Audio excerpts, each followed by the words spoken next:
As I'm recording this, Kenna Bridge of Spirits is close to being released on Steam. It's going to happen in a week or two as far as I know. I've checked the discussion boards there and a lot of people are super pissed about it having come out on Epic first. So before I end up talking about the game itself, let's talk about this issue. My stance on this is very simple. I dislike all forms of DRM and really don't consider one platform better than another. In fact, Epic Games have given away so many free games that I might even like them the most when it comes to the platforms which have DRM, since I generally don't like any digital distribution stores, with the exception of GOG.com of course, who sell DRM free games. Many of my friends straight out hate Epic and refuse to use it, but let's put the cards on the table, shall we? Epic simply offers much better conditions to any developer who sells on their platform than Steam does. For the smaller devs, they even offer their engine for free plus support. This means that a dev can develop his games more or less for free using the engine that is provided and gets to keep a much larger portion of the pie when selling there. So yeah, Epic's nicer to the devs. As for the customers, they give us free games all the time, some of which are really good AAA titles. I have to admit that I really dislike the clunky and heavy Epic launcher and the fact that there are some functions missing obviously, but it barely matters at the end of the day. I only use it to start the game. Let's not forget that exclusives on launchers are nothing new. Ubisoft forces you to use Uplay.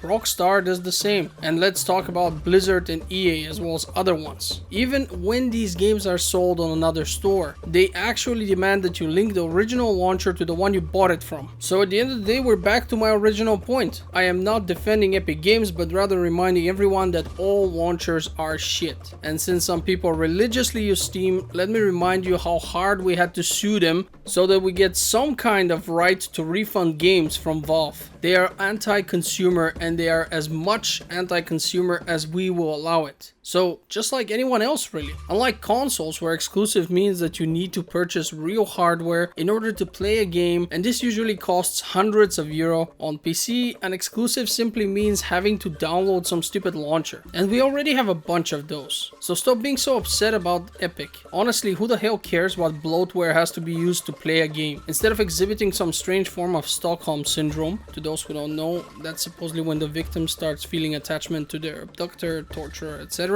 We should just agree that it's really nice when a new developer gets some starting money, especially when that dev did a decent job. Because selling on Epic meant that they will get extra money for keeping the game there for a year. It also meant that they get to keep more of the profits from selling the game due to the better rates, and they had help when developing the game. So yeah, one more launcher doesn't really matter. Steam is not good. Steam is not our friend, nor are any of the other launchers. If you want to be a devoted fanboy to something, do as I do and buy whatever games you can from GOG. They sell DRM free games. What you buy is yours. You can even download the installer and give it to a friend who can then install it on his PC for free. Obviously that's something they don't want you to do, but it's the closest to the good old days when you bought a CD and you could just give it to your buddies to play as well. Hell, I remember sharing some of the price of games with friends and we'd all install it and have a great time. Yeah, you can now do the same thing, well, more or less the same thing, now you would just copy it on a USB stick, with GOG.com,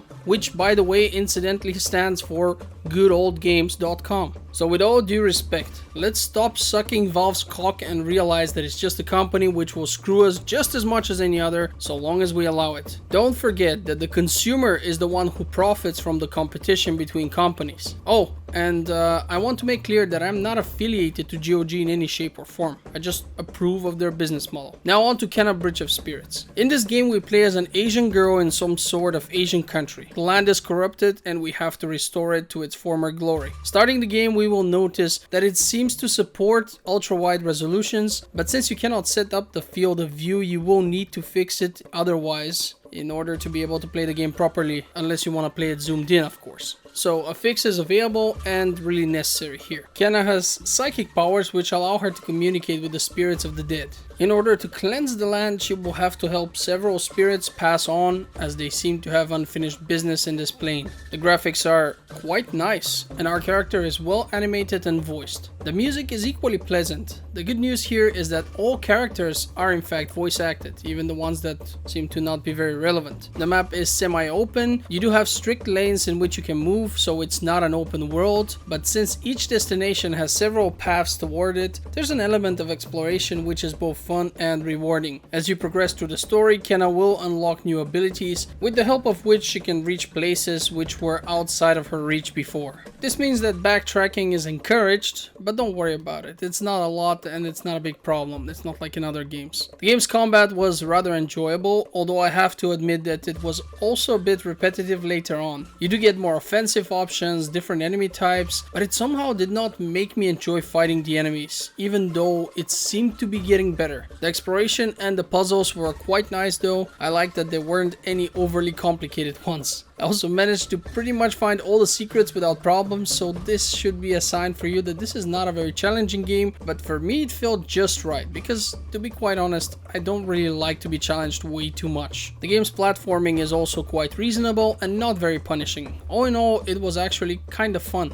In addition to that, I managed to get to some places earlier than I was supposed to by carefully using Kenna's abilities. This was no easy feat and cost me quite some time, but I love these kinds of things. You know how speedrunners find glitches and break the game? Well, imagine a much lamer form of that and you have me. The story really doesn't tell us much about Kenna. There's a little bit about it, but it really doesn't feel like it fleshes out the character. So we never really get to know her well. But we do learn about this strange and magical land. As we run around, we collect little creatures who are in part responsible for the corruption around us. They come in different sizes and we will need a lot of them, so there are tons to collect. I found it particularly funny that you can collect points with which to unlock hats for them. It's such a lame feature when you think about it, yet so entertaining because some of these hats are actually quite funny, even if they seem a bit out of place. As I was playing through the game, the story led me to the ghost of a black woman. This seemed very odd since all the other characters were Asian. It was pretty clear to me that this was the token black person, and while it irritated me that we have yet another story which simply inserts a black person solely for the sake of so-called diversity and with utter disregard of the fact that this person seems completely out of place, I was still willing to shrug it off. Unfortunately, things kept getting worse. The devs were hell-bent on ticking every box in the woke checklist. So of course the black female ghost was lesbian. And of course her lover was a Caucasian woman. Although she also does not fit in this Asian setting whatsoever, you have to have this. And let me tell you that the game never showed us another romantic relationship of any kind. The only romance was a lesbian one. I've actually checked online and most sources point to around 10% of all human beings being gay. That means that out of 10 people, 1 is likely to be gay. My personal experience makes me think that the actual amounts are much lower, but even then, why do we constantly need representation for a tiny minority? Don't get me wrong, it's not like Kenna Bridge of Spirits needs a heterosexual relationship in it. It's simply not that kind of game to begin with. But at this point, I am allergic to all the woke propaganda, and the smallest amount of it seems to invoke an annoyed sigh at the very least, and an angry rant which my wife has to listen to at its worst. Well, my wife and you, dear viewers,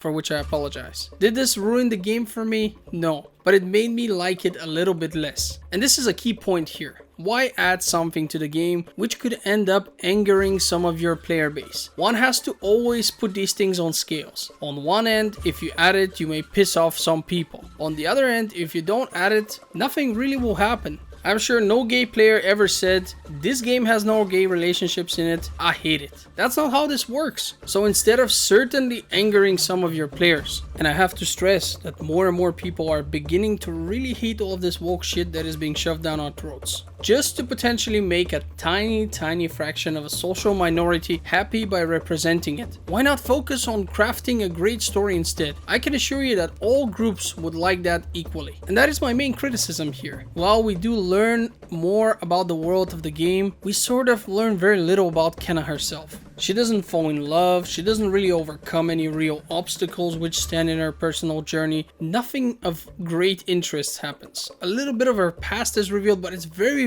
little and well, it felt insignificant to me in any case. At the end of the day, she fixes this land, but it doesn't feel satisfying. Perhaps the devs wanted to save that for a sequel. The story, all in all, is quite boring. All things considered, Kenna Bridge of Spirits is a fun game, but nothing more. The combat is repetitive, the story is boring, and there is this woke shit I've mentioned before. Where it really shines is the exploration, the visuals, and the audio presentation. I'd say the game is slightly above average, which is reflected in its price, although I have to also emphasize that I consider $40 a bit high for what is offered here. I'd say get it when it drops a bit more. If the devs ditch the wall crap and focus on a better story, the sequel could end up being really good. Let's hope so. With that having been said, I want to thank you for watching Game Filter. Let me know what you think of the whole Epic versus Steam discussion in the comments below. I'm also interested to hear your opinions or anything else really. The YouTube algorithm seems to really like it when videos have comments, so I would appreciate more of those. In fact, if some of you could like start a fight or something, that'd be great, because then we get like a lot of comments.